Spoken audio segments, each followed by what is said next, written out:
All right, well, good afternoon, everybody, and welcome to the February meeting of Governor Tony Evers Broadband Task Force. We've got a very packed agenda today with a lot of presentations that we hope you'll find very educational. A few updates, and then I'm going to hand it over to Jaron for some additional housekeeping and public comments. We do have 4 presentations today. We're going to do our best to keep things on track with time. Please keep track of your questions that you may have. We will have some time for question and answer with each presentation, but we're going to be moving on to the next presentation as quickly as we can. We will be talking about the presentations more in our discussion down in the activity portion of our agenda. And a change this month that we discussed was, and it's a good problem, having members of the public participate in our discussion. Obviously, we're a formal committee. We were subject to open meetings requirements. And so we wanted to make sure that as we were having our groups, we had members that were appointed to the committee in those groups. And so we didn't want to alienate the public because they're providing some really incredible feedback. So there will be a separate group for members of the public to be part of the discussion as well today. That'll be automatic. You won't have to do anything, but just be aware of that one change. With that, I can turn it over to Jaron for some additional housekeeping and public comment. Thanks, Chris. Appreciate that. Good to see everyone, and thanks for attending. As Chris mentioned, this is a meeting of the Governor's Task Force on Broadband Access, and today is Wednesday, February 15th, 2023. Just want to remind everyone that this is a public meeting that is being recorded. We do have a meeting agenda on the Public Service Commission of Wisconsin events calendar. It's also posted on the Governor's Task Force on Broadband Access webpage. In an effort to maintain audio quality, if folks could just remain muted when they're not speaking. And to Chris's point earlier, I also asked that members of the public be mindful of their audio and then remain muted throughout the duration of the meeting other than during that public comment period. I'm going to go ahead and do a roll call for those that are members of the Governor's Task Force on Broadband Access. If you could just let me know when I call your name, that would be great. Chris Meyer. Here. Pico Baker. Marta Bechtel. I'm here. Brittany Beyer. Here. Sal Carranza.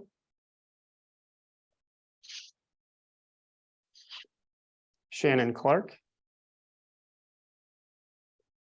Lori Collins. Present.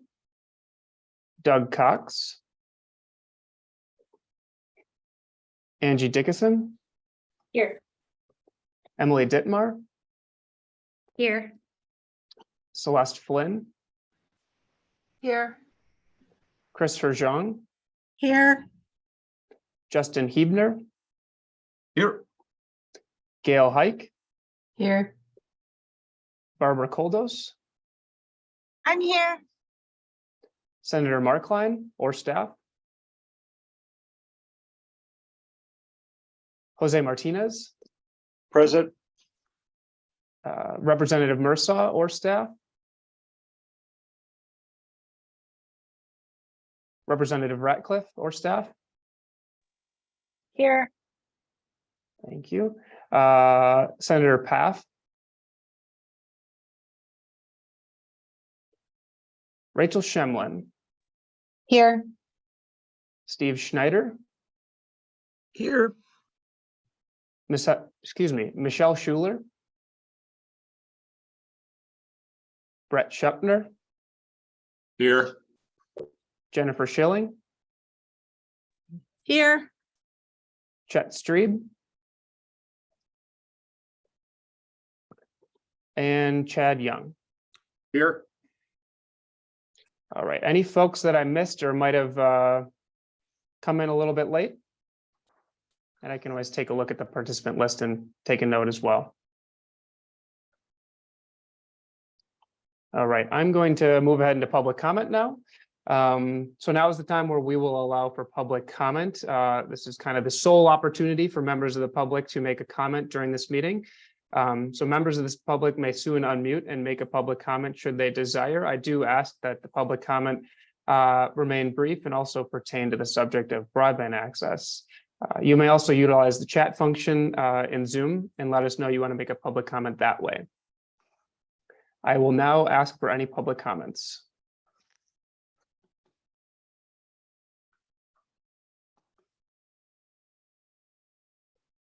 Second call for any public comments.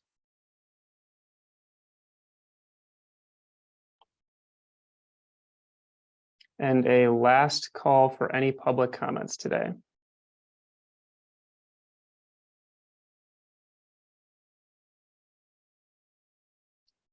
I'm hearing none. I would also note that we do accept written public comment on an ongoing basis, and we have directions on how to do so on our task force webpage, along with other information like meeting agendas, recordings, and updates. Chris, I will hand it back to you to lead us through the rest of our agenda. All right, thank you, Jaron. So as we mentioned, we have 4 presentations today. First up today, we're going to have a presentation on broadband equity access and deployment, BEAD, and digital equity planning. And this is going to be with Alyssa Kenny, who is the State Broadband Digital Equity Director with the Public Service Commission. Alyssa. Thank you. Good afternoon, everybody. I'm going to attempt to share my slides.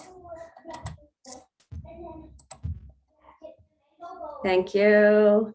And so I just wanted to meet with the task force and give a brief update of kind of where the team at the commission is at with BEAD, give a timeline and a few updates before we hear from some of our technical assistance partners and provider community. So let's see. Ooh, did I lose my control? There it is. Just one more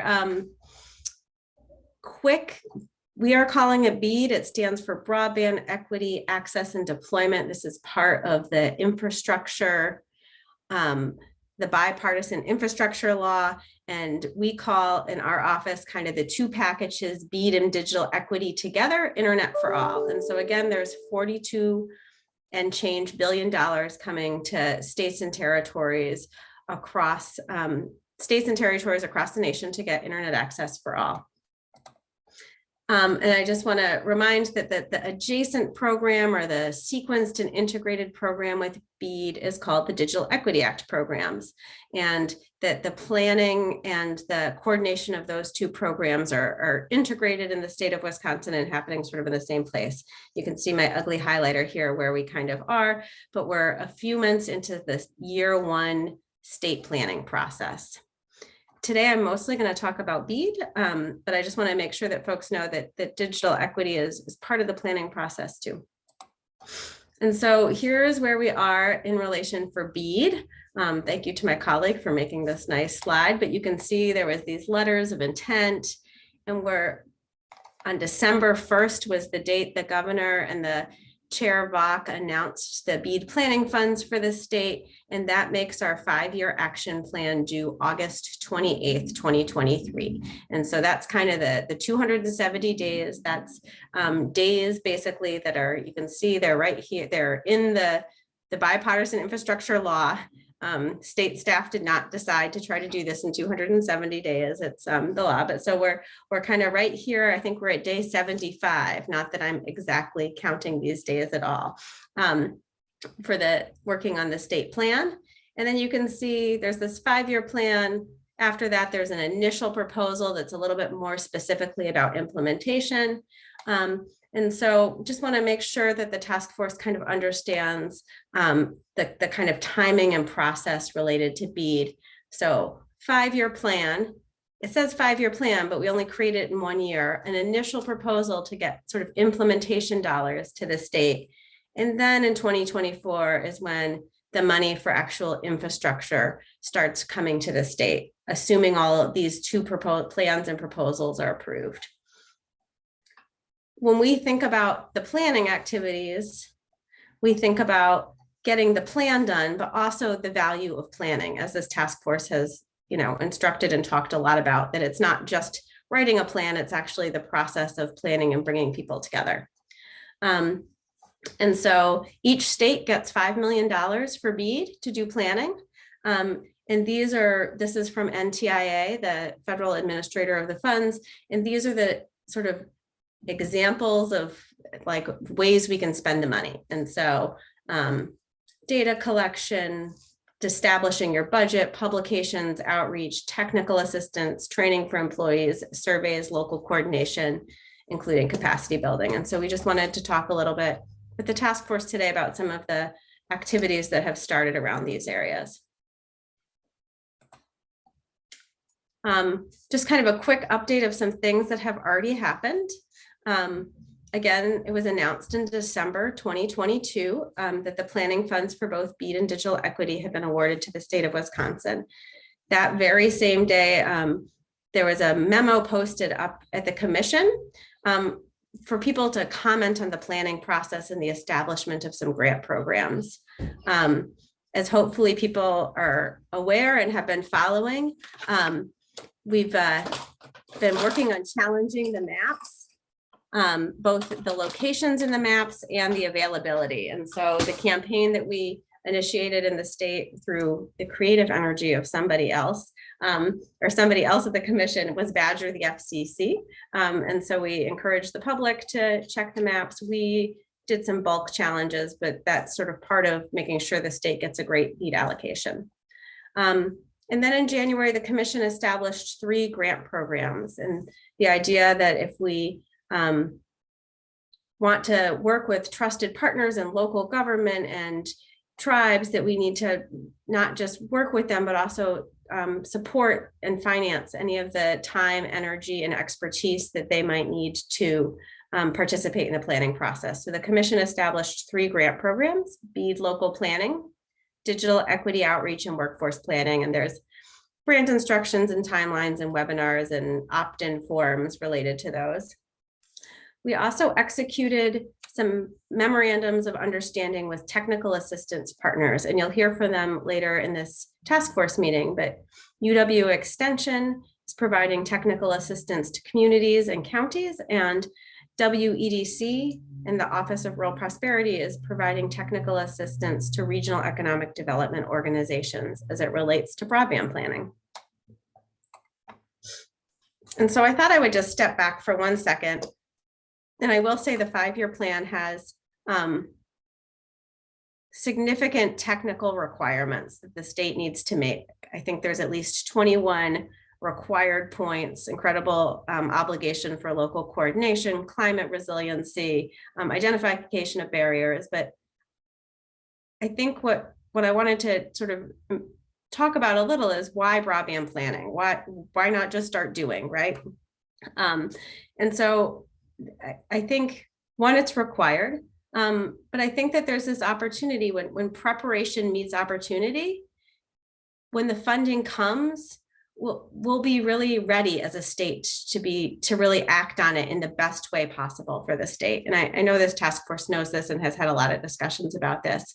But I think that's some of the philosophy behind this federal law, is that this local planning and coordination and engagement is really going to bring the state to a level of readiness to act when those federal dollars really start being deployed in 2024.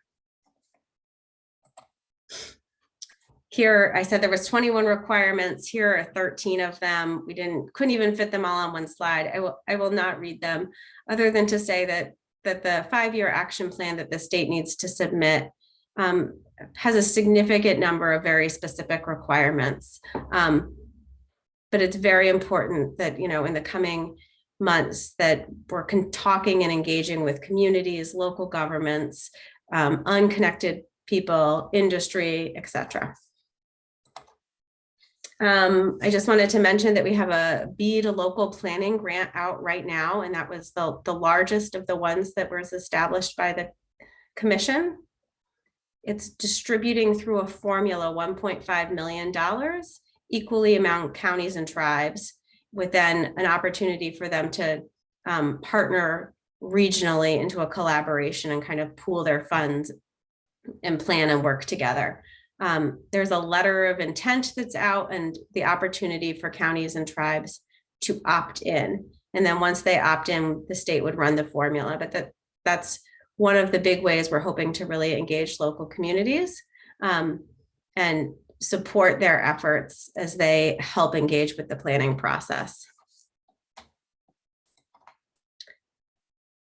One of the other pieces, and UW Extension and Kristen, our fearless facilitator, is taking a lot of leadership on this, but we're implementing a comprehensive survey of every county and tribe. And so we'll be sending out to each county and Tribe a comprehensive survey of questions around broadband deployment barriers and digital equity. And then there'll also be an interactive mapping tool. And we're, again, paying for the time and energy that it will take communities to really thoroughly complete and provide all the information the commission needs for to establish the plan. But we will be deploying that survey in the coming months, weeks.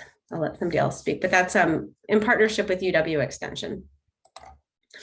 And then I mentioned it before, but the technical assistance partners that have been established to support some of the community technical assistance needs and those best practices for broadband planning are UW Extension and the Office of Rural Prosperity. And you're going to hear from them right after me to talk a little bit more about their efforts. And that is it from the commission and the staff here related to our updates. Thank you, Alyssa. Are there any questions for Alyssa on her presentation? I want to draw attention to the chat where Kristen reminded us that as we're listening to these presentations today, we should be thinking about the question that we're really posing for our discussion. And that is, what do you see as essential things?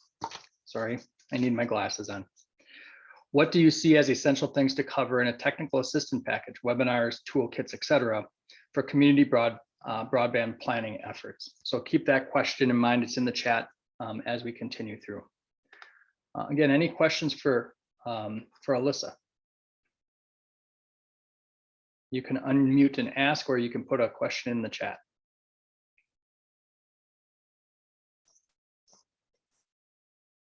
You must have done a great job, Alyssa. I did make some notes for our action item though, but thank you for your presentation. We will move on then to our next presentation, which is on technical assistance efforts by the State of Wisconsin Economic Development Corporation. This presentation is going to be by Beth Haskovic, who's the Director of the Office of Rural Prosperity with the Wisconsin Economic Development Corporation. Beth, are you with us? I am here. Thank you, Chris. I'm a Teams user, so I'm trying to figure out the share screen. If not, I will just wing it. So just give me 1 second to see if I can share my PowerPoint. No problem. You should Beth, have co-host capabilities, so it should allow you to. You might have to kind of move your cursor towards the bottom of the screen, and sometimes Zoom kind of likes to hide. There we go. Oh, excellent. Thank you. Yeah, no worries. How am I doing? We can see the PowerPoint. It looks like it's not in presentation. Oh, now it's in presentation mode. Okay, great. Thank you, Jaron. So as Chris mentioned, my name is Beth Haskovic. I'm the Director of the Office of Rural Prosperity, and because we're a fairly new office, I thought I'd just give a quick overview. We were created in 2020 by the Governor's Office. And I know some folks on this call were even part of our the Office or the Rural Prosperity Commission, the Governor's Commission for Rural Prosperity, that helped form our office and kind of create our agenda. So our goal is to really kind of be that friendly face to all of state government that seeks to foster vibrant and prosperous, resilient rural communities across Wisconsin, and be a one-stop shop to help rural stakeholders navigate different programs and resources for rural communities and businesses. And so we're housed at the Wisconsin Economic Development Corporation, but we do work really closely with agencies across state government, including the PSC, which is evident in our partnership here today. So I just wanted to give a quick overview of some of the planning work that we will be doing or are currently doing. We've been working with a group of regional planning commissions and regional economic development organizations called Region 9, and we're funding a GeoPartners mapping software. This is the second year of the mapping software that does give counties and participating communities access to data within their region so they can help make some planning decisions regarding broadband in their county or in their region.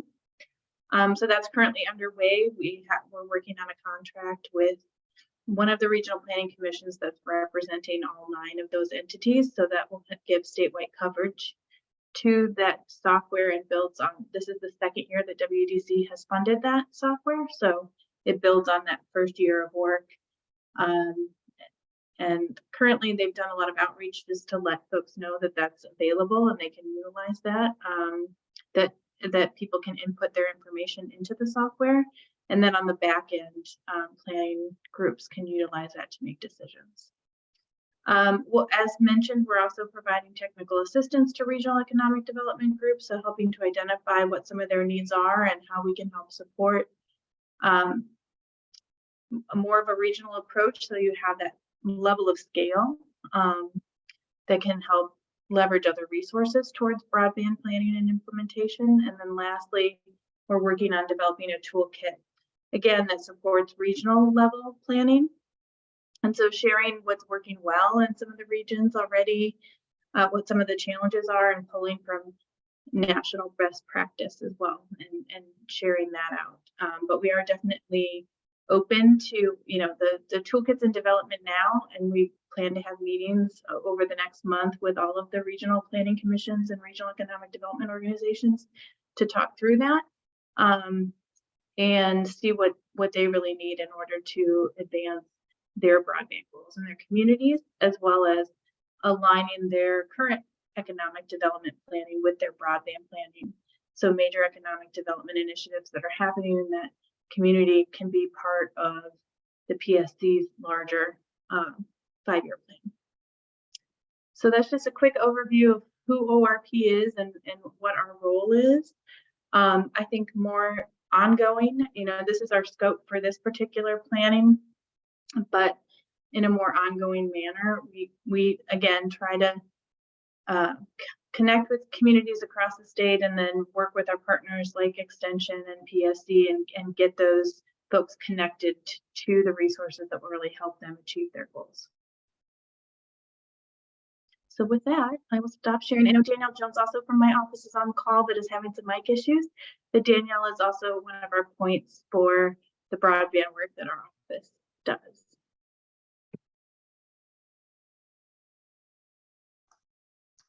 Our presenters are doing awesome with our constrained time today.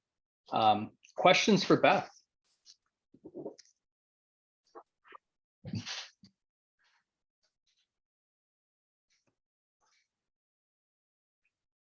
All right, thank you, Beth. The next item on our agenda is a presentation on technical assistance efforts by the University of Wisconsin Madison Division of Extension. Kristen is going to be giving this presentation to us, Kristen Runge, and Kristen is the Communications Research Specialist at the Community Development Institute within the Division of Extension at the University of Wisconsin Madison. That's a lot to put on a business card, Kristen. It's shorter when you see the actual business card. And you are seeing one of two things. You are either seeing my file that is open with a list of all of my documents, or you're seeing my cursor on a PowerPoint. We see your cursor on the PowerPoint. Perfect. And just for ease on my end, I'm going to keep it in non-presentation mode, and you can also see where I'm going and where I'm headed. So thank you very much for allowing me to speak today, and I'm speaking on behalf of UW Extension. Gail is also in the audience today, and as many of you know, our lead on all things broadband along with Chris Stark. So we will have whatever questions you have, we'll be able to answer together. So a little bit about Extension. Over the past 5 years, we've been integrated back into UW-Madison. And so for many of the folks that we've worked with across the state, the names for our institutes are a little bit different than we might be traditionally used to. So just kind of a brief overview, 2-sentence overview of where we're at right now. The Community Development Institute is taking the lead on broadband for Extension. But we also recognize that broadband deployment and broadband as an asset in communities really touches everything that Extension touches. Our ag community, our 4-H community, our wellness and our health institutes, and our natural resources as well. At certain times over the course of the next year or so, you might see people, county educators and specialists from other divisions that will swing in to help the Community Development Institute. But primarily we're the ones, community development, that are taking the lead on this within Extension right now. Our role in broadband deployment is not unlike our role in a lot of state initiatives. Our first goal is to apply best practices for community development principles when we're doing any sort of technical assistance. So making sure that we are including all of the partners at the local level who need to be in the conversation in the process that we're all about to go through collaboratively, making sure that we are lifting up the voices of those who are underserved, and making sure that we are good partners to WEC, the PSC, our ISPs, and our other partners that will be helping along with this. Second, we take an education approach to increasing capacity. Ideally, when our time working on broadband is finished in a community, or when the bulk of our work is done, we're leaving the community with individuals and organizations who are in a better position overall to continue work in broadband independently. So we're really focusing in our work on technical assistance, but also in education to make sure that we're growing that capacity. Third, we are network weavers. Our goal is often to connect different organizations and put people in contact with one another and establish ways of working together. So again, that when we leave the community is in a better place to address the issues that they need. And then our fourth thing that we do is conduct applied research that helps inform decisions that we're making. So Community Development Institute, the blue and orange on this map are where we either currently have educators that are from the Community Development Institute. Those are the blue spaces. And if you are, you'll get a copy of this, you'll be able to zoom in and actually see the names of the people in those counties. The orange counties are counties in which we're currently either advertising or in the process of hiring people who've been made offers. And then the gray or whitish counties are the counties where we do not currently have Community Development Institute members. So the easiest places that you'll find, the easiest places when you're working with extension and you're working with community development are those that are the blue or the orange counties. We are working to identify people in our other institutes, ag, health and well-being, 4-H, that are well connected with their communities that are going to serve as BEAD leads in counties where community development does not have a person currently. So 38 counties in all we cover out of our 72. Our subcontracts with PSC, we've been working very closely with PSC over the past several months to kind of articulate what it is that we're going to be delivering as services on behalf of PSC and the state and its citizens. First is our comprehensive broadband, county, and tribal government survey. We've heard this kind of referred to it a couple of times before. Alyssa mentioned it. This is a survey of all 72 counties, all of our tribal governments, plus 36 different entities that we have identified as critical in developing internet access and broadband across the state. The survey is going to be administered by the University of Wisconsin River Falls in electronic form. Counties will get a $1,000 incentive that will cover part of the cost or most of the costs of the staff time required to answer the questions. Extension has been working with PSC to craft the questions. They're fairly comprehensive, everything from, do you have a broadband committee, to who are the partners you're working with, to what do you identify as some of your priorities with regards to broadband. When it's finished, we will ideally have a pretty good idea of where each county stands and what their priorities will be for BEAD funding going forward. The second thing that we're working on is BEAD technical assistance to improve local capacity. This includes the online toolkit that both PSC and WEDC have referenced. Regional and tribal planning workshops, so bringing people together to talk about what we're going to be doing and how we provide education on how things can be done and we can move this forward. Also some virtual training workshops. We've all gotten used to Zoom. Zoom is an incredibly efficient way to educate folks. And that effort will go from January 1st, 2023 to November of 2024. And you've already probably seen a couple of notes go across. We had our first big meeting last Monday or Tuesday, I forget what it was, with 200 folks from across the state that started to attend and learn what we're going to do. And then the third thing is digital equity and inclusion, engaging with communities to talk about what does that look like? What does that mean? What does it mean in their community? Hosting interactive workshops with stakeholders from the covered populations, as well as the organizations or the entities that will be able to help forward digital equity. And that again goes from the 1st of this year through November of this year. Now, who all is working on this? And again, you'll get a copy of these slides, and these are folks that you can all feel free to reach out to. We're just in the beginning stages of articulating some of what we're going to do and putting together our work plans. So over the course of the next few months, you'll see things come out from Extension that are fairly well developed, a little bit more well developed than they might be today as we're talking about an understanding of what our needs are. So for comprehensive county and tribal government census, it's primarily the Community Economic Development Program that is leading that, along with Carl Green, who many of you know is the program manager for the local government center. BEAD technical assistance to improve local capacity is a combination of our statewide specialists, our integrated specialists from UW-Madison, Steve Deller and Tessa Conroy, our tribal educators, and a number of our county educators. Digital equity is a combination of statewide specialists and county educators, and then applied research, which is right now our willingness to pay study that we're going to have coming out within the next 12 weeks or so. That is me, Steve Deller, who's an economist that many of you know, Mackenzie Boyce, a graduate research assistant, a PhD research assistant, Gail and Chris. So these are kind of the people that are the front line, but all of our educators are going to be involved in some level at this. These are the leads for these projects. So when we're talking to our counties and our tribal governments, these are kind of how we're framing the opportunities. The comprehensive survey is for sure, it is an information gathering exercise that we need at the state level in order to do this job effectively. From their standpoint, it's an opportunity to directly impact our broadband plan. It's an opportunity to inform our partners about their assets, their barriers, their opportunities, so that we can help to remediate those sooner rather than later. Planning and digital equity, again, it's a position helps position the counties and the tribal governments for funding opportunities, receive technical assistance, and develop partnerships. What can you as a task force expect from our county educators and our statewide specialists, and what can our counties expect? Comprehensive survey, when we're doing that, we're going to be focusing on point person to encourage and assist in the completion.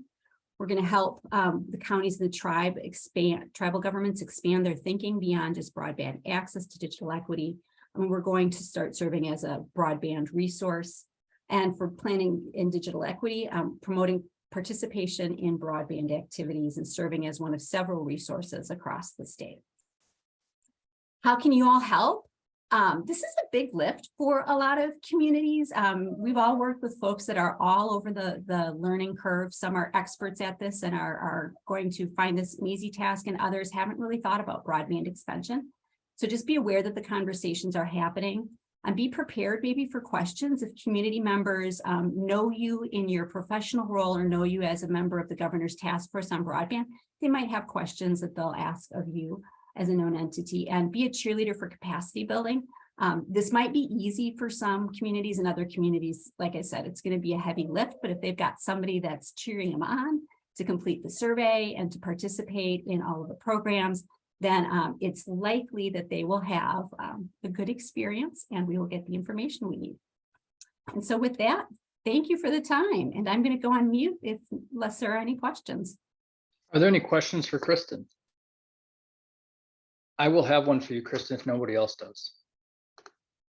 Kristen, not a question, but just a shout out. I was with Nathan in Portage County here just on, I think it was Monday night for town of Carson, and he had done another town board meeting the Monday night before that, and he's helping us educate those townships just related to a broadband grant that's being worked on in the area. So, and I've worked with them in the past, and you guys did a study up in Portage County as well that enabled a lot of the grant applications that have happened in Portage County, going back over the last 5 years. So just, some of the work that you've already done, and it looks like a lot of exciting opportunities as you move forward. So. Thank you so much, Justin. It's great to hear that.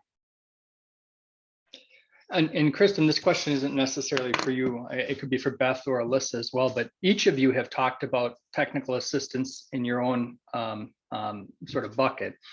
And you've also talked about building toolkits. And while there was some comments made about working with UW Extension with Public Service Commission, how are we bringing all of those toolkits together in a common place for easy access for the public?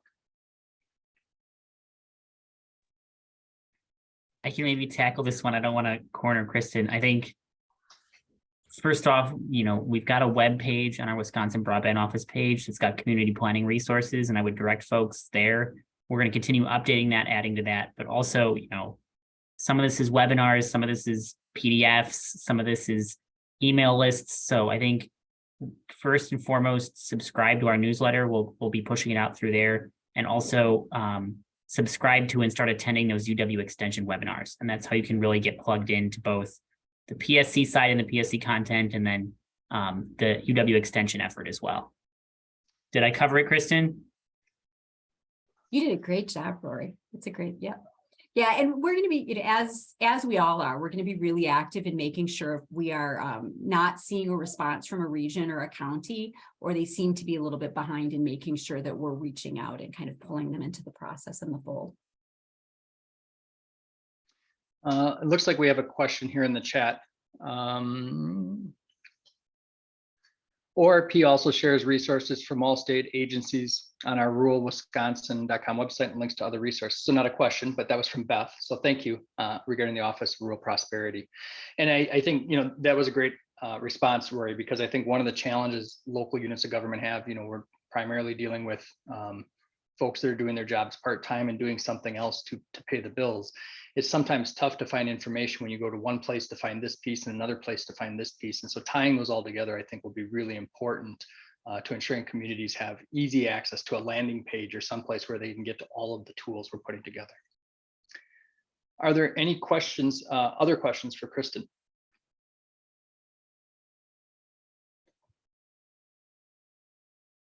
And I saw Justin chime in before, so I know Justin is here and ready for his presentation. This is going to be a presentation on internet service providers' perspectives on preparing for the upcoming federal funds. And Justin is the general manager and CEO of Solaris. Justin. Perfect. Thanks everybody for the opportunity. I'll go ahead and share a screen here and hopefully be able to get it full screen. That pop up on your good side?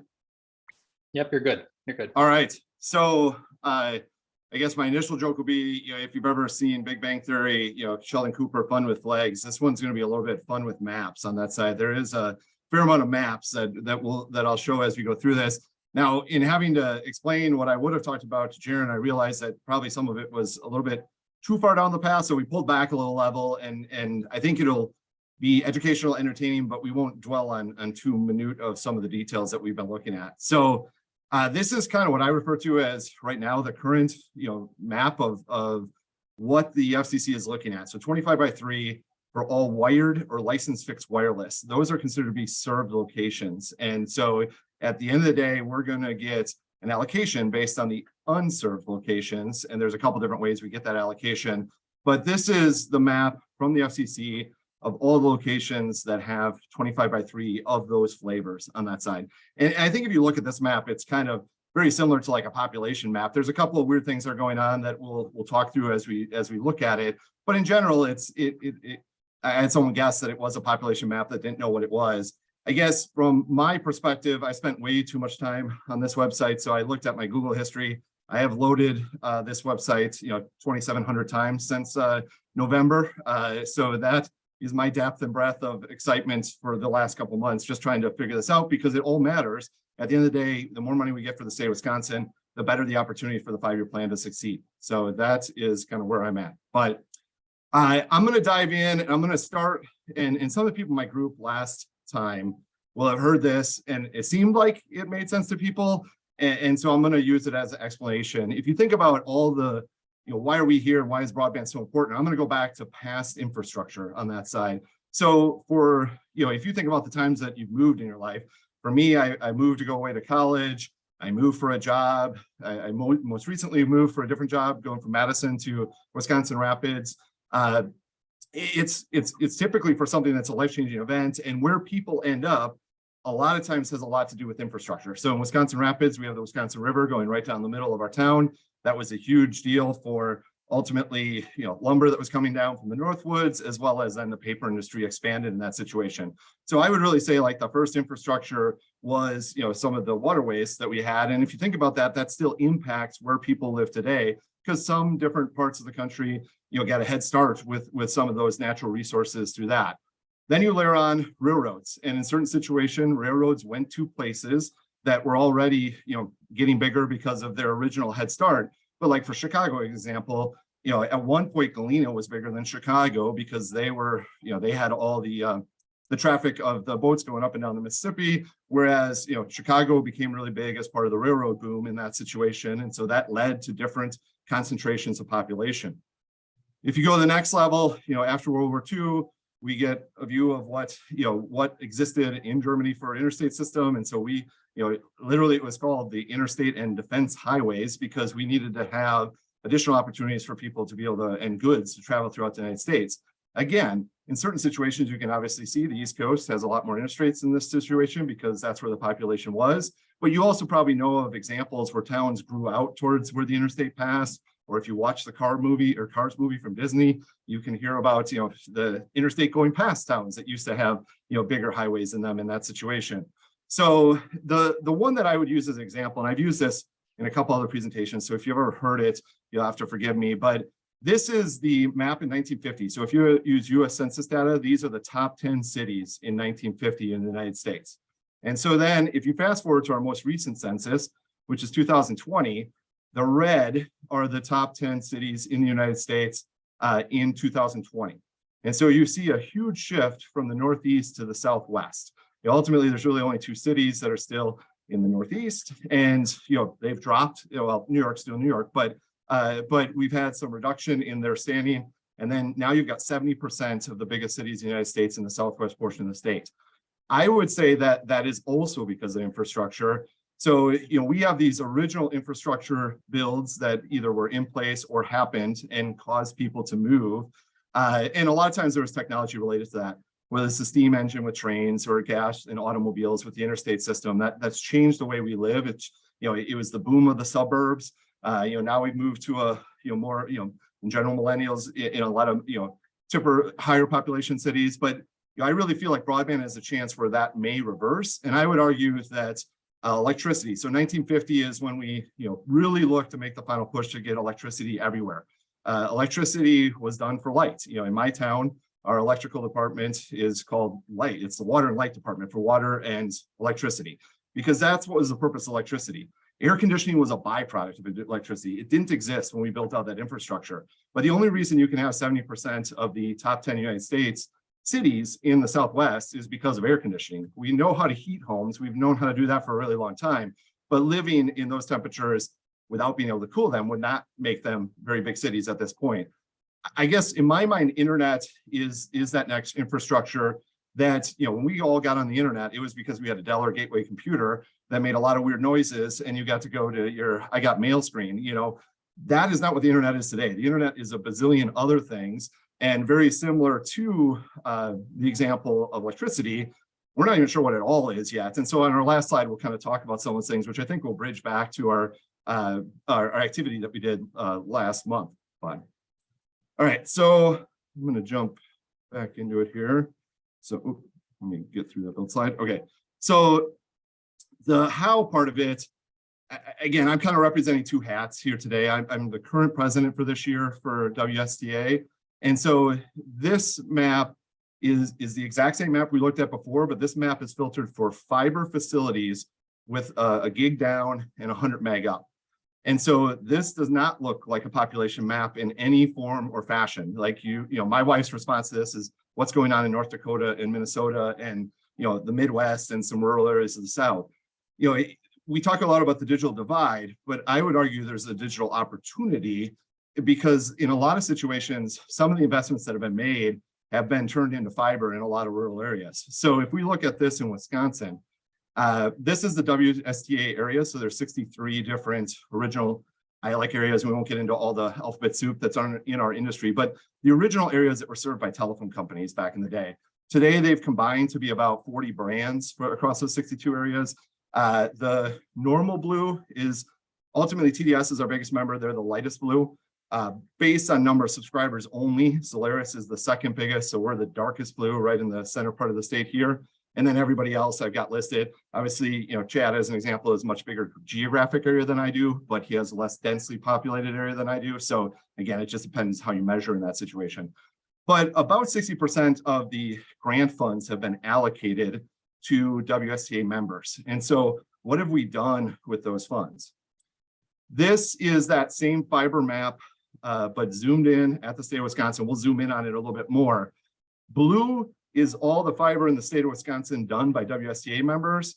And ultimately the orange is all fiber done by anybody that's not a WSTA member. And I guess I am not, I obviously have an opinion in this situation. So I asked my daughter, what did she think of this map? And she said, WSTA is pretty much all the fiber, from a very high level perspective. We've worked through both our existing CAF funds and state allocations through the broadband awards that we've received. And we've really built that out as fiber in those areas. Now, there's a little bit of an optical illusion because if you get into densely populated areas, the borders, which are white, kind of make it white out in that situation. So again, Madison, Milwaukee areas, there definitely is some fiber build outs in those areas, and it kind of looks white instead of orange just because the census blocks are so small that you see the borders over the underlying color. If you zoom out on this side, whoop, let me go one in here, and I promise not to make anyone seasick with zooming here too much. But a shout out to Brett on this side. This is Reedsburg Utilities, which isn't a WSTA member, but on our task force on that side. And then, if we zoom up to the Northwoods here, this is kind of, where the state of the state is today from a fiber perspective. So I think the good news is that, a lot of the rural areas actually in some situations have better service than some of the, the bigger metropolitan areas, just depending on where you are in the state. And it's not true of all rural areas by any means, but, these federal and state funds have turned into a foothold investment in fiber that is, relatively large, just, based on looking at the map here. So we zoom out and then zoom in on Solaris. So, background information from my company, we're 125 years. So we just celebrated our 125th anniversary a couple years back. Got about 110 employees, just over 16,000 customers. We're kind of a hodgepodge. So we have 900 local shareholders that have to have our service in order to be a shareholder. So we are for-profit, we're not a co-op, but again, we're similar to a co-op in the sense that our owners are our customers. They just have the ability to buy shares instead of membership is kind of the way it works out. We've been doing about $10 million a year in CapEx for the last 12 years now at this point. And with that, we don't do a lot of advertising. The main advertising we do is contributions back to the communities that we serve. So we spent about $2 million in either ongoing support or capital projects for not-for-profits and other organizations in our community. So our layout in that state map is we've done a couple expansions. And so, if we kind of zoom around our map here, the area in between us and Marshfield is TDS. So we actually didn't build out at all in TDS's area. We obviously we have to put fiber in it to get up to Marshfield, but we serve business customers up in the Marshfield area. We did that just on a pure business case situation. We didn't have any funding to do that. But we've always looked at whether there's an opportunity to expand that to residential, and for us, that probably would take funding, but we were able to at least serve some of the business parks in that area. And that started probably about 8 years ago is when we started that process. To the south part of our exchange, again, we were able to come up with a business case without state funds or federal funds to build down Lake Petenwell to get to some of the homes that are there. A lot of those homes have gone from seasonal homes to full-time homes just because, with COVID and some of those things, we had a lot of people that used to come up from Chicago for the lakes, and some of them decided to retire up here and stay up here, or now are able to work remotely in that situation. And then we get all the way down to Castle Rock. We have some cell towers, and then that's turned into building out some residential down in that area as well. And then our kind of latest expansion, we got a broadband grant in 2018 that allowed us to span from Wisconsin Rapids area across to Plover, mainly some of this rural portion down here. And with that, we then just in this last round, we're able to get another broadband expansion grant to expand into Plover for 1,500 homes. And we'll talk about where we are in that process in a slide that's coming up here just a little bit. So this is the one area. So all the green is fiber for us. When you see the dark blue, it's either a lake, river, or we haven't served it with fiber yet. So in Manawa, we bought this company in 2016, and we are still working through this process. Again, we'll see in a slide here kind of when we finish it up. But this is kind of the last area that we have to build out of our traditional area, and we'll be doing that over the next 2 years. All right. I'm gonna zoom through a couple of the zooms here real quick. So to the meat of kind of what I got asked to present about is just, what have the providers been doing in this situation? And the biggest lift that we had was the preparation for this map that we're looking at. So you guys saw how many times I've looked at that map. Well, we've also spent a lot of time preparing to be able to file our data for that map. So they had the broadband data collection that was based on June 30th that we had to have filed within 60 days after that. We have another one of those coming up where we have to have filed by March 1st for 12/31 data. And so providers had to go one of two paths. They could either do polygons, meaning that's what you're seeing here is ultimately we're drawing a shape on a map that runs along our distribution fiber paths, or you could upload the fabric and then basically say which locations on the fabric you serve. We went down the polygon approach mainly because if new houses are created, they will be absorbed into the polygon, whereas with the fabric, if a new house shows up, ultimately, you have to pick up that house in that next filing.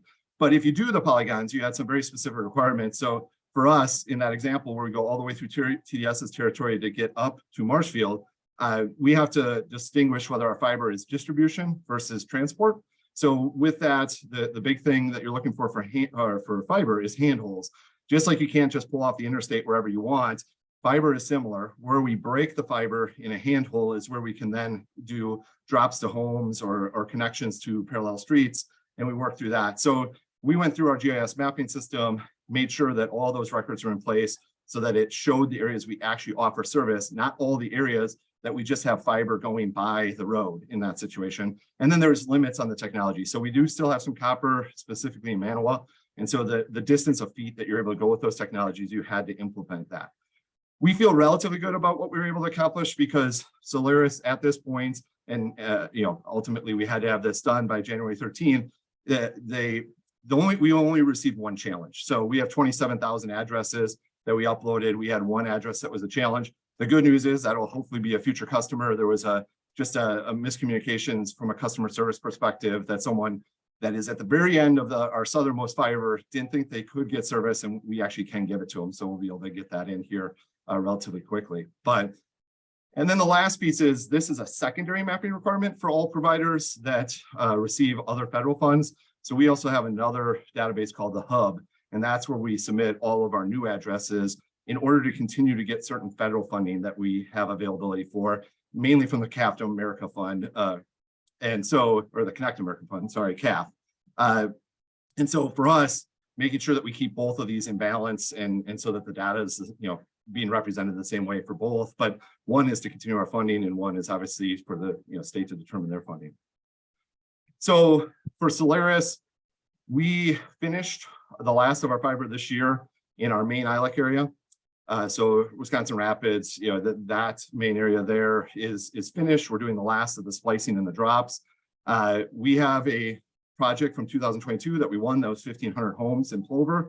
That will be completed this summer for mainline. We'll finish the drops and the splicing throughout the winter next year, which should be about a year earlier than when it needs to be done by. We will have a grant that we'll submit in this 2023 round that's due next week, Wednesday. And then we are this year and next year being able to finish up our Manawa CAF projects, which again is a couple years early, depending on how you filed. Those aren't required to be done until 2026 or 2028. So we'll have that done hopefully by the end of 2025 for drops and everything like that, but mainline will be in 2024. So we're trying to clear the decks so that we can look at additional expansion projects and really finish up early on some of our other state and federal dollars so that we're able to participate in the BEAD funding. And so then the last part, like I said, with the maps here, it's those unserved locations that drive the state allocation. So we try to prioritize and say, what's the most important thing? If the map is missing an address that is unserved, that matters because it matters for the state's allocation. If it looks like addresses that are served, maybe does it make sense whether they're served or not? Did everyone go through the process that we went through to determine that the locations that we submitted are all 100% served? And that's what the PSC did as well. And so I guess I just wanted to thank the PSC. Ultimately, they filed a challenge for 260,000 addresses. I know that was a huge undertaking for them to work through that. And as a provider, and WSCA, we're ecstatic they did it. Like at the end of the day, the state will be better the more funds we get. And by filing those challenges, it gives us the opportunity to possibly get a bigger bite of that apple, which will allow us to get more broadband deployed during the 5-year plan. The next deadline, like I said, is in March of 2023. All of us providers have to file our second round of the maps. So again, it's well timed. If companies struggle to meet the first deadline, hopefully they've had another 6 months to continue to refresh their data, make sure what they're filing with the FCC is 100% correct. Because again, there's going to be large monetary decisions made based on the maps that we're all submitting. And then the only other things to consider when you're looking at the maps is RDOF, which was a federal reverse auction program that ran a couple years back. Those maps matter as well, because ultimately they already have a federal requirement to build out those areas. So when we're looking at the current maps, areas that are in RDOF, in theory, are going to have a federal requirement to be built out. So those areas will get served as part of the RDOF program. The CAF, which is what we participate in, and again, there's like 6 flavors of CAF, so we'll just call it the Connect America Fund. That mapping today doesn't matter for BEAD, and that might change yet before the final maps come out.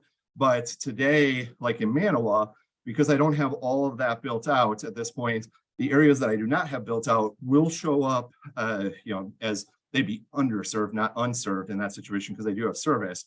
But even though I have a requirement to build that out for a federal purpose, it would show up as BEAD eligible, because today the CAF funds don't, specifically change the math that that is being done, or how the PSC would have to look at that. So just as an example, if you go to the FCC, and you don't have to go out there 2,000 times, but if you were to go out there once, if you pull up an individual address, you can basically see that there's a challenge. So this yellow mark here is what shows you that there was a challenge filed on that. As a provider, I get a list of, like I said, we have one that we got challenged on.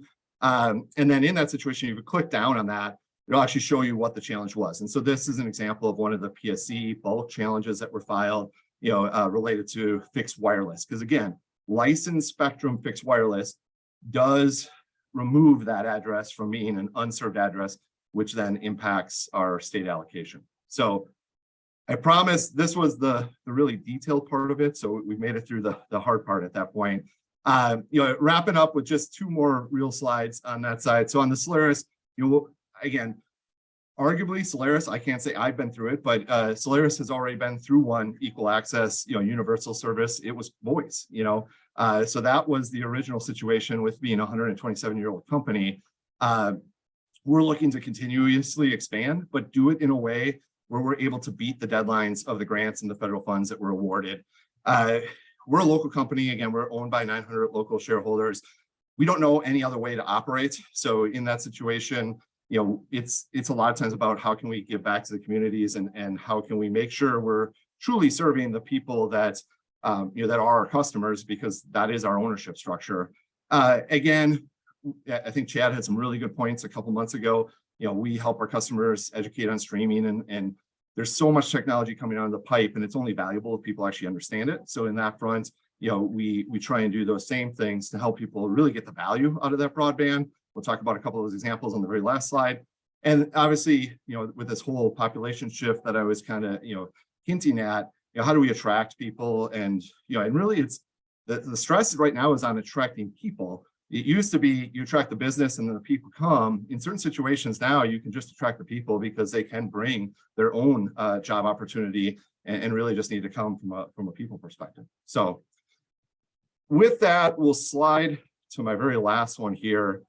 And I guess I always think it's interesting if people try and put some interesting predictions out there, and you may not subscribe to any of mine, but the good news is I'm not going to use the movies as an example. Ready Player One's a great book, great movie, but I think coming out of COVID, I'm even less likely to think we all live in a virtual world, because that didn't really work for us in COVID. We are by nature people that like to interact. A less popular movie, Surrogates. It's interesting if you want to watch it. In that one, you stay on your couch at home, similar to Ready Player One, but you send your humanoid robot out into the world. So if you get hit by a car or something like that, it doesn't actually hurt you. Both of those in my mind end up like WALL-E for a Disney movie, where we're kind of on those floating couches and we're all very orb shaped in that situation, which doesn't sound like a great future from my perspective. And then the in-between one I'll go with here, in this situation, we get bored and we put ourselves into a world filled with robots. And of course, they become too smart and they escape, and it's Terminator all over again in that situation. So I don't want to guess that any of those are our future. I'm very hopeful that they are not our future on that. But here's a couple that I'll throw out there. And again, just coming out of our conversation from the last meeting, these ones are probably a little bit more out there, but I think there's some interesting one, and we'll end with 3 that are in place today. So I see workplaces down the road. I'm not sure that you'll work necessarily next to the people that you work for the same employer. There is still benefits to being able to go to work, having an IT department, being able to get out of your home.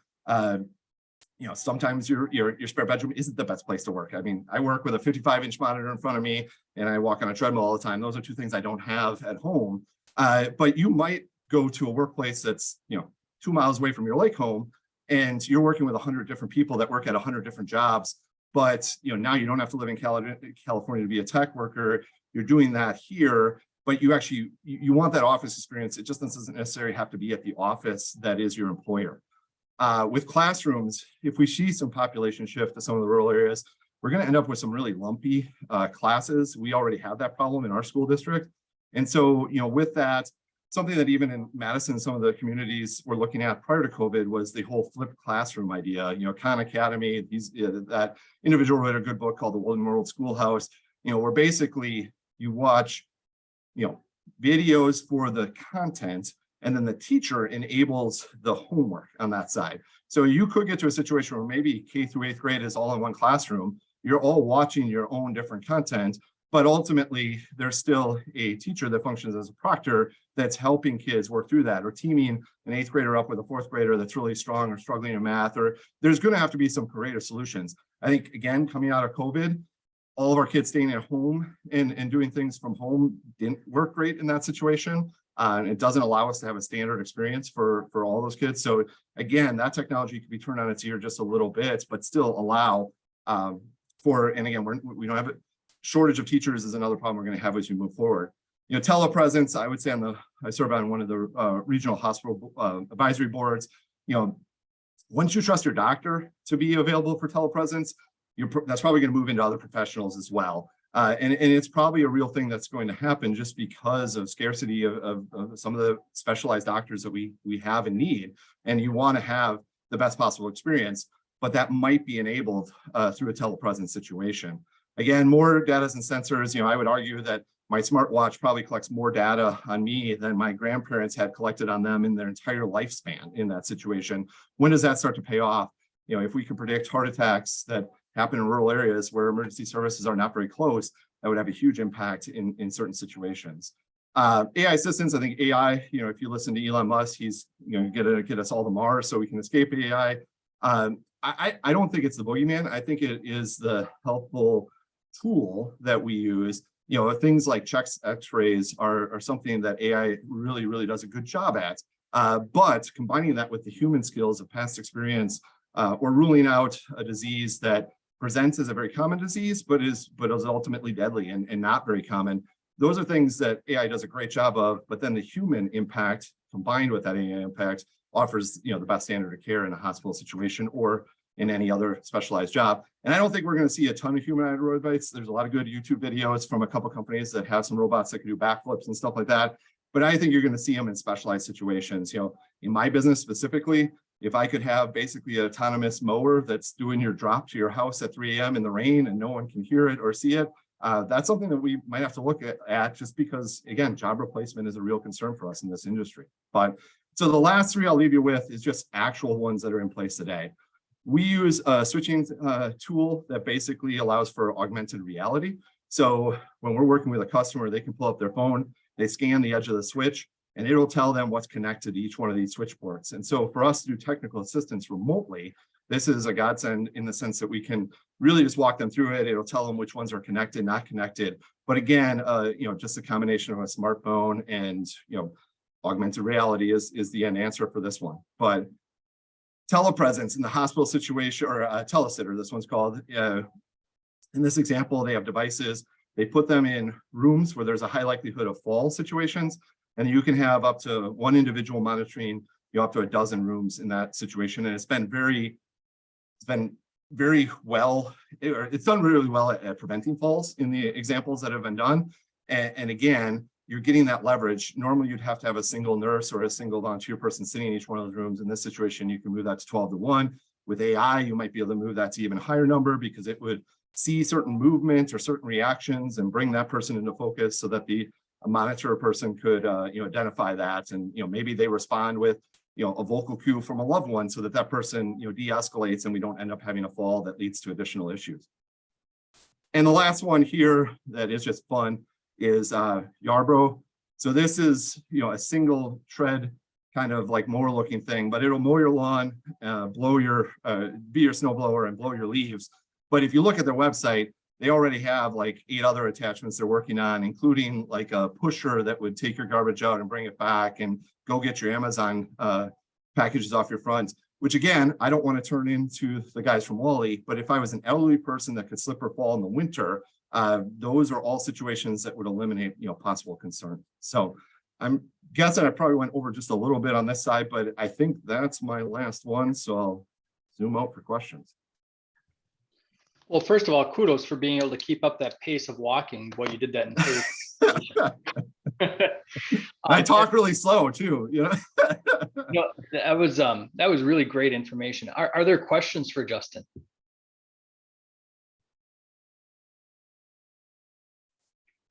Feel free to unmute and ask your question or toss a question into the chat.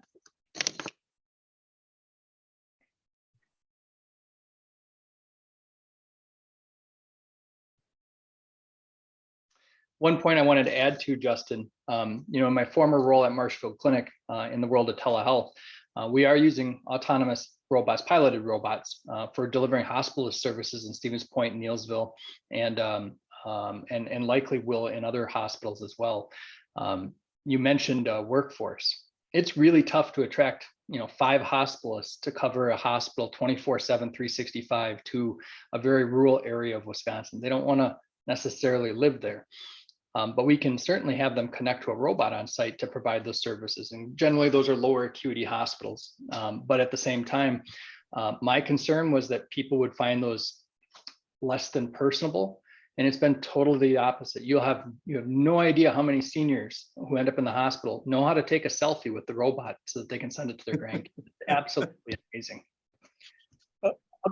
Justin, I have a question for you. One comment. First of all, it's very impressive the work that you and the group has done in Midwestern Wisconsin in terms of fiber optics and the investment. Because when you start looking at that, I call that a long-term investment.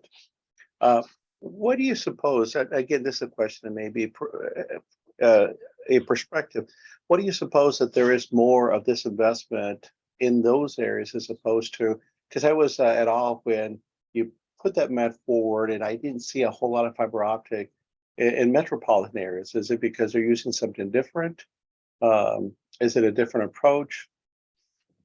So a little bit of it's a little bit of optical illusion in the sense that metropolitan areas are just so small from a footprint perspective. Again, Milwaukee and Madison, they're very high population, but they don't take up a lot of geography, whereas the rural areas are less population with a lot of geography.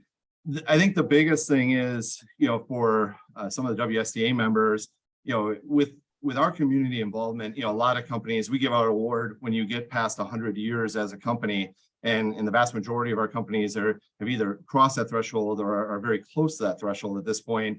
So, I think it's kind of ingrained into our company culture that, we're getting federal and state dollars. I mean, honestly, we're just really excited that the focus has shifted to broadband. I mean, we were doing the broadband grants back when it was exciting if they had, a couple $1 million in the grant application, and this time around it's $14 million. And we're all like, well, last round was 125, so for us, getting those funds and partnering and being able to bring 50, 60, 70% of the money, but then getting that last little bit to make the business case make sense.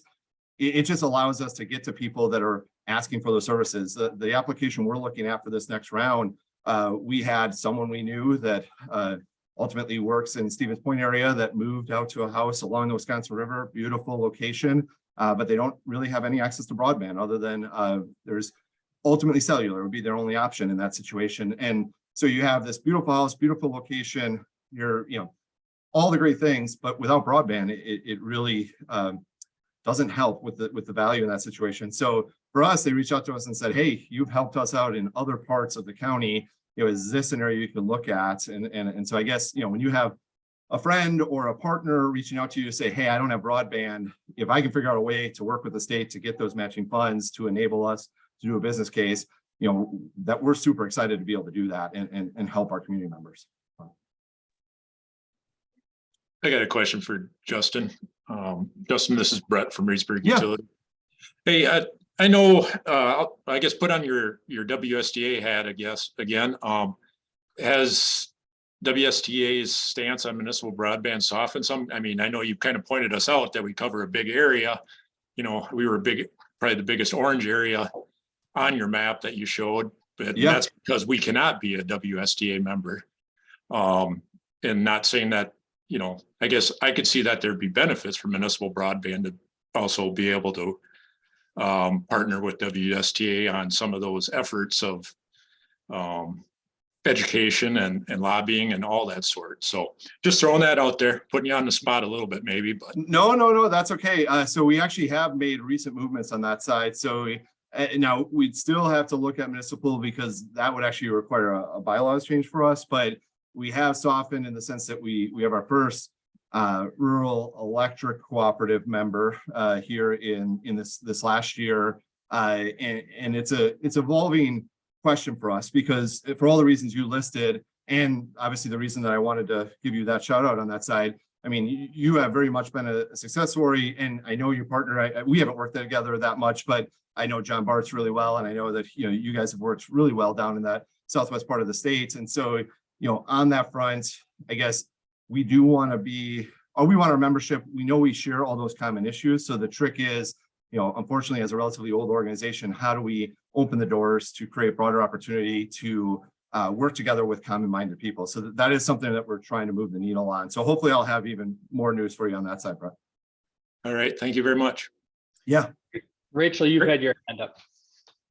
Thank you, Justin. I don't know if this is a question for you or maybe someone at the Public Service Commission, but when you were showing the maps, you talked about the RDOF areas and the federal requirement to build out in those areas. And I was wondering about the speed requirements for that and then the CAF projects that you mentioned that are due 2026 or 2028. And then those are also BEAD eligible. So I'm wondering what speeds those are being built out to and how that compares to the BEAD.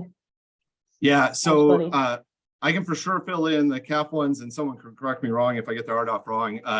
So on the CAF side of things, today it's 25 by 3 is what the requirement is. And again, it depends. We actually have to be done by 2026. Most people have to be done by 2028. We are right now working with the FCC to look at an option to really just continue that funding and move it to the 100 by 20 or beyond level. And so we're hopeful that those funds will get extended, but with a higher level build out requirements to get to similar speeds as what's in the BEAD side of things. And then for RDOF, does anyone remember off the top of their head what the build out requirement? I mean, it's how you bid it out. So if they bid out, I think gig by 500 was the highest level because you won based on your pricing and your build out requirements, if I remember right. But Alyssa, you went on mute. You could probably help me out on that one.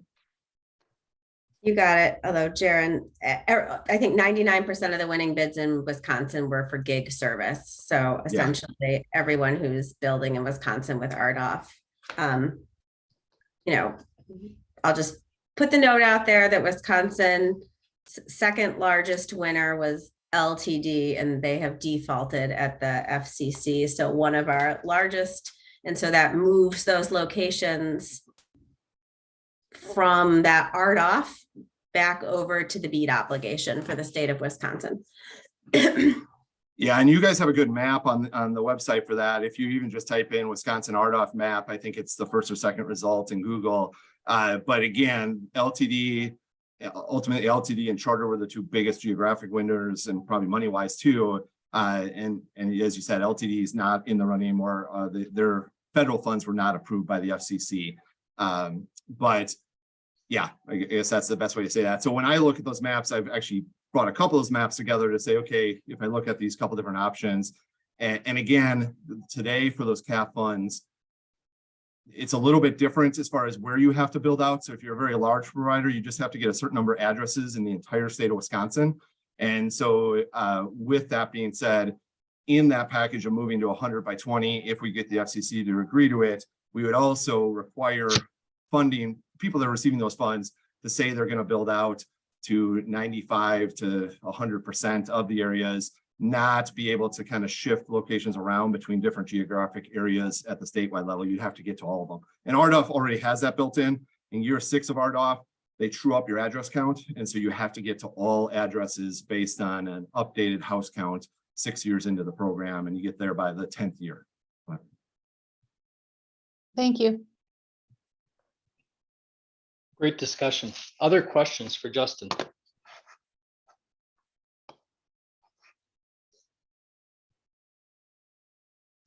All right, thank you, Justin. We appreciate the presentation, the great information. Thank you all. Yep. And thank you to everybody for keeping us on track. We're actually ahead of schedule, which I did not expect us to be at this point of the meeting. So that's a good thing. The next item is going to be the activity discussion, which is going to be led by Kristen. And Kristen, we've got a little more time than expected, so take advantage of that. Excellent. I think we will. What wonderful discussions today. It's really, really exciting, some of the things that are coming down the road. So I am going to put into the chat the link to the Google document we've been using, and I'll share my screen for just a moment here. Our question of the day today, which I put in the chat earlier, is what do you see as essential things to cover in a technical assistance package? This includes webinars, toolkits. Once upon a time, I would have thought in terms of handouts and paper, perhaps not that, but PDFs, all sorts of things that we might be able to use to build capacity, to help us work together, to help weave those networks that we're going to need in order to do the job well and accomplish the task ahead of us. As is our rule, the document we're using is a temporary workspace. It'll be downloaded today after the meeting and preserved at the PSC for public record, but it is publicly viewable based on open meeting rules. So we're going to put everybody into groups. If you don't mind, as we always do, typing your answers to the question into the boxes on each of your respective slides. Your group number will be at the top of your chat box or your group assignment.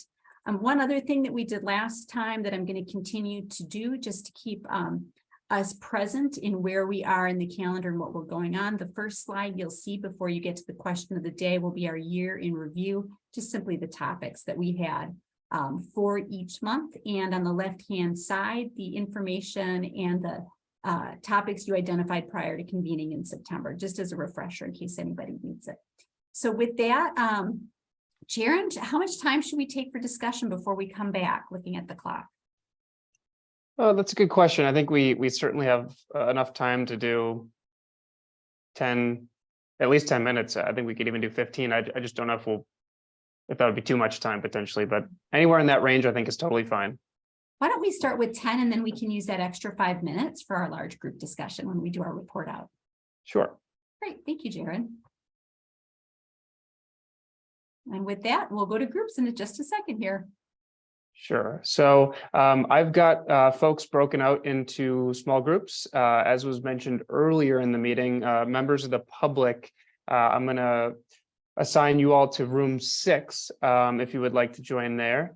You should get a pop-up shortly, and then task force members and PSC staff, I assigned you to either rooms 1, 2, 3, or 4. So I will open those rooms up now, and we will meet back up just after 2:30, looks like about the time now.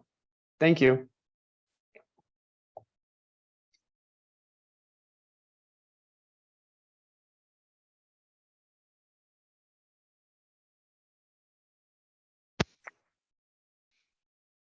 Is being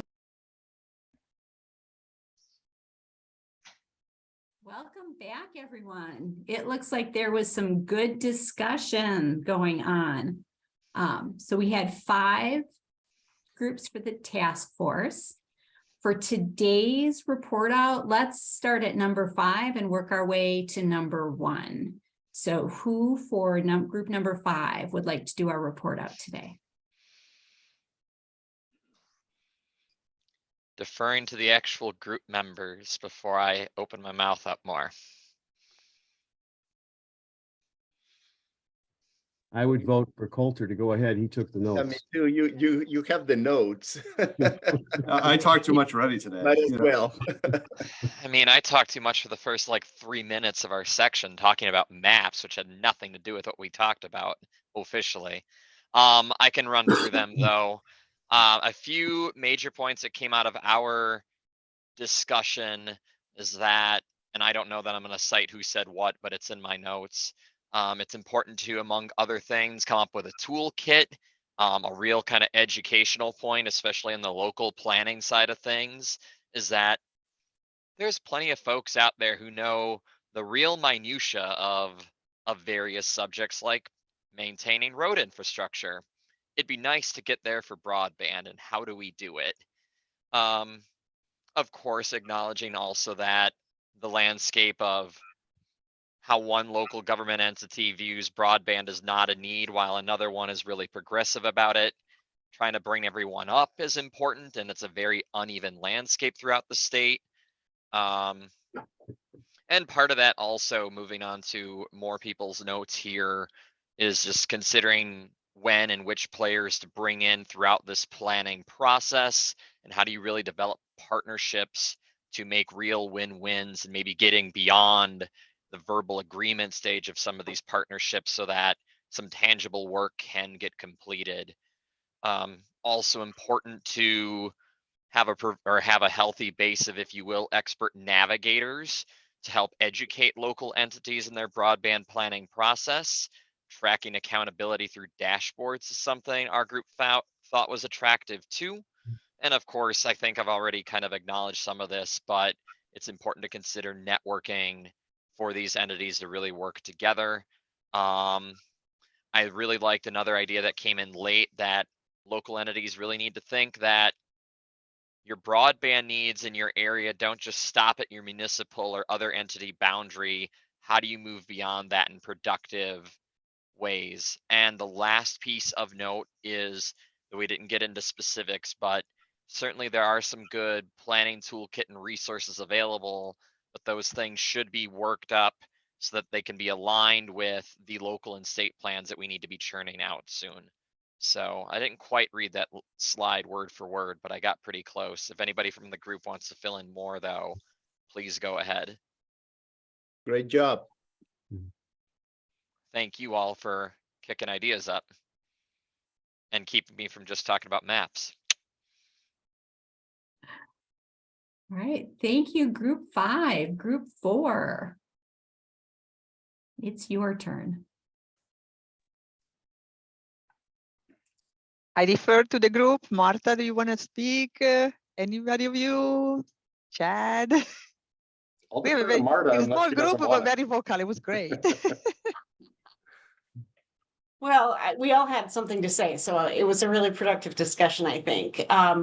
When we were talking about technical assistance, we started thinking about the communities, thinking about the needs, and we rallied around kind of 2 major things. Number 1, checklists of needs, checklists to be sure we're pulling together the right resources and things. What are the kinds of things you would need to aggregate before you move these projects forward? Resources, you know, community leaders, people, all of that stuff together. And then we talked about having instructions and having supplemental explainers for the instructions, because people sometimes read something and then they need a little more clarity. And so maybe short video pieces or something that can help illustrate the point of that instruction, so that if you couldn't get it directly from the words, you could get the help, you could find the help you need. In our slide, we used lay language. You can get very technical when you're talking about technical assistance. And so making sure you're using verbiage that all the residents of the community could understand. I'm going to turn it over now to Chad and Jose to see if they've got anything else to add.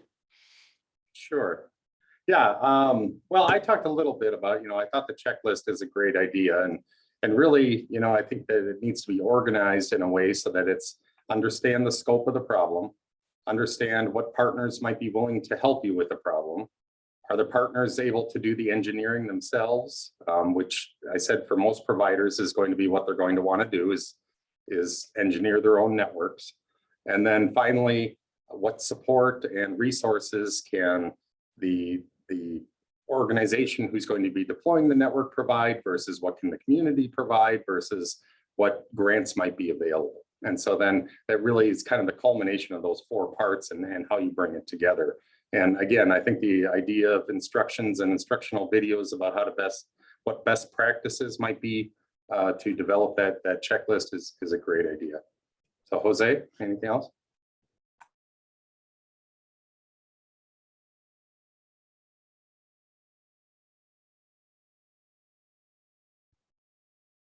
Seeing no other comments, I think we're on to group 3. Great job, group 4.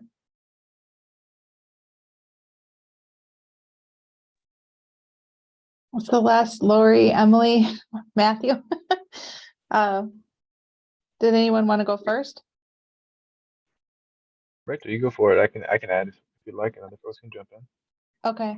Well, if anyone wants to jump in, please do. We started talking a little bit about opportunities for the local community to have an informal communication, sort of like that chat to have between meetings, things that they're thinking about, questions they have. We were joking that it's a broadband support group, but there needs to be somebody kind of moderating that and leading that work so that the communication can continue and people have a reliable place to go and ask questions. We also talked about the different maps that are available and how to make that more approachable for people that aren't familiar with maps and mapping and viewing maps, and how we have some really great maps already available. And so perhaps some of the instructional videos would be an idea, but how else to make that digestible? Lori, I see you came off, put your camera on. Did you have something to add? Well, we did talk about the dashboard, and you're the one that brought that up. Do you want to explain more what you mean? Sure. We were thinking about ways for communities to keep track of their planning work and their engagement, and even sort of unpacking. There was a lot of terminology today on the task force call. So a way for people that that are not doing this every day in their work, for them to keep organized and keep track of the planning, as well as understanding and unpacking some of the terminology and keywords. And I think that covered it for our group. Matthew, Yeah, did I miss anything? Okay. I have this vision of people in cohorts, like a study group of college students, like really working together and getting that synergistic effect of that occurs when we've got people learning a process along with one another. That's really wonderful. Thank you very much, group 3. Group 2. That was a small group with Brett, Rory, and I. Brett, did you want to speak on this, or would you like me to go through our list? You or Rory can. Rory took the notes, so either one. I'm reading them. Rory's got to stop editing the notes though, because otherwise I'm going to mess up. But a lot of the same things that have come up already. We talked a little bit about communities that don't have a provider that's advocating for them, and also lack the resources internally to really advocate for themselves, and that being sort of a challenging question to figure out how to overcome that and help those communities that can't, for a better word, for lack of a better term, help themselves. In regards to the collection of the toolkits, we thought it was important to make sure we include deadlines. I know that one of the things carriers often get is a rush of calls 3 days before applications are due. I know that happened to me when I would write broadband letters of support. Again, we stress the importance of making this not a technical document, right? This is going to be read by people that don't have a clue. They just know that everybody wants broadband and they have to help figure it out. So acronyms, good definitions, simple layman terms. And we also pointed out that we should probably be cognizant of the fact that some communities are heavily Latino, for example. We may have to have some bilingual materials, Hmong materials, in some ways to help, especially with working with some of the tribal organizations, to make sure that we're presenting information in a language that's going to be digestible by the population. A few other things, maybe this is for that community checklist. Having a champion, we've talked about that before. Reaching out early, again with the dates. Understanding, gathering stakeholders. That was actually mine. I can't believe I forgot that one. Making sure that as you're a community looking at broadband expansion, you in the toolkit reminding them to put together a list of those stakeholders, whether it's the clinic offices or the hospitals, the universities, the colleges, the businesses that may be equally advocating for some of the things we talked about today. Workforce development, being able to bring in workers, people to work from their community that don't work in their community. I know that when it comes to tourism in northern Wisconsin, that's one of the things that has been sort of the holy grail for some of these tourist communities, is not seeing taillights on Sunday afternoon. Instead people are staying at the cabin through the week because now they can work remotely Monday through Friday. That is huge in those northern communities that only have, as we know, right, 90 days to make their economy work for the entire year. So some other things we thought should be included in the toolkit and the community checklist. Those are great points. Thank you very much, Group 2. Group 1.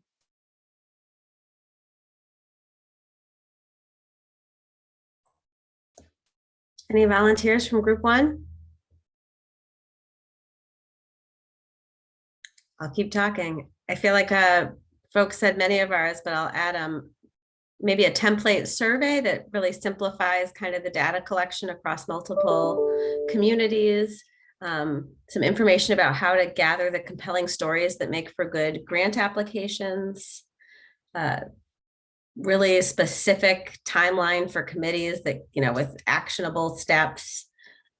A comprehensive list of who should be at the table and making sure to include libraries and school districts and providers, and making sure that the people who are working on this is a complete group, including talking points for elected officials. So as people need small bites of compelling words, that it's right in the toolkit. A list of providers and consultants that's actually has the best contact to actually reach the person you want to reach right on the telephone or something crazy.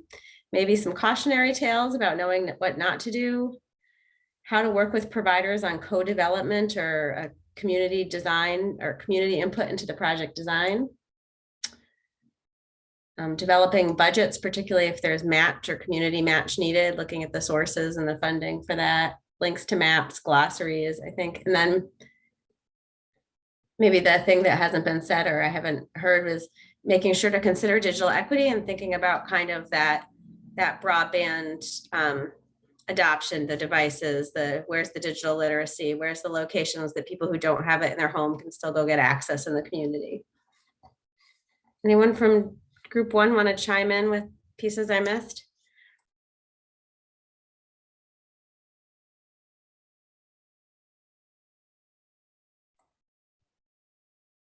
We're good. All right, thank you. Thank you all. Great information, great points. This is going to be very useful as we're moving forward.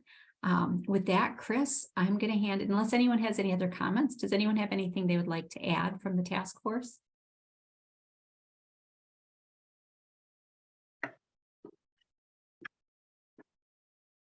All right, seeing no hands go up, I'll hand it back to you, Chris. Thank you, everyone. Thank you, Kristen. Thank you, Kristen. And, amazingly, we're a little ahead of schedule here yet, which is awesome because we had a lot of information today and really good conversations in the breakout sessions too. So thank you, everybody, for the participation. Jaron, our next item is next steps. Do you have any next steps that you want to update us on?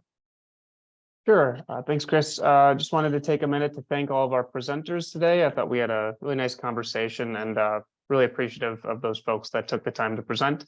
The next task force meeting is on our usual schedule. It will be Wednesday, March 15th at 1 p.m. You can stay tuned for an agenda.